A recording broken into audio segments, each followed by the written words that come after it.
दुर्दैवाने या राज्यामध्ये जे काही ओबीसी आणि मराठा समाजामध्ये जे काही वातावरण निर्माण झालेलं आहे, महाराष्ट्र असाच पेटता राहावा, जातीय तेढ निर्माण होत राहावी, अशा प्रकारचं महाविकास आघाडीचं धोरण, त्यांची भूमिका आजच्या या त्यांच्या अनुपस्थितीमुळे स्पष्ट झालेली आहे।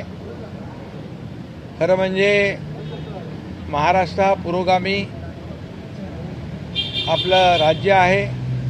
या राज्यामध्ये सर्व जातीपातीची लोक गुण्या गोविंदाने राहत आहेत, खेळीमेळीच्या वातावरणामध्ये राहत आहेत आणि राज्यामध्ये कधी अशी कटुता आली, अशा प्रकारच्या घटना घडल्या, अशा प्रकारचे प्रसंग आले तर सरकार पक्ष, विरोधी पक्ष, सर्व पक्ष लोक एकत्र येऊन या ठिकाणी साधक बाधक चर्चा करून त्यामध्ये मार्ग काढत असत। अशा प्रकारची एक बैठक 1 नोव्हेंबर 2023 रोजी झाली होती आणि या बैठकीमध्ये देखील काही ठराव मंजूर केले। परंतु आत्ता महाराष्ट्रामध्ये 2 समाजामध्ये शांतता प्रस्थापित झाली पाहिजे, दोन्ही समाजाला न्याय मिळाला पाहिजे। म्हणजे मराठा समाजाला न्याय देत असताना ओबीसीचं नुकसान होऊ नये, ओबीसीवर अन्याय होऊ नये, ही भूमिका सरकारची कालही होती, आजही आहे। तीच भूमिका आजच्या बैठकीमध्ये देखील त्यावर चर्चा केली।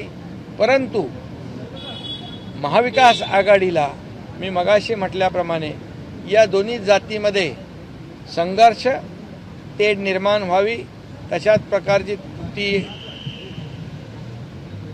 जो काही तेढ आहे किंवा जो संघर्ष आहे तो तसाच कायम राहावा आणि आपली राजकीय पोळी त्याच्यामधून भाजून घ्यावी, अशा प्रकारचं जे काही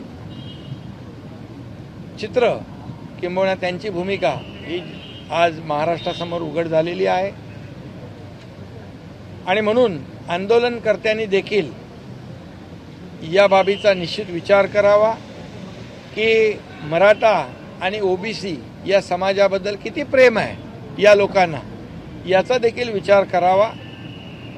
आणि खऱ्या अर्थाने सरकारची भूमिका स्पष्ट आहे, सरकारचं धोरण स्पष्ट आहे।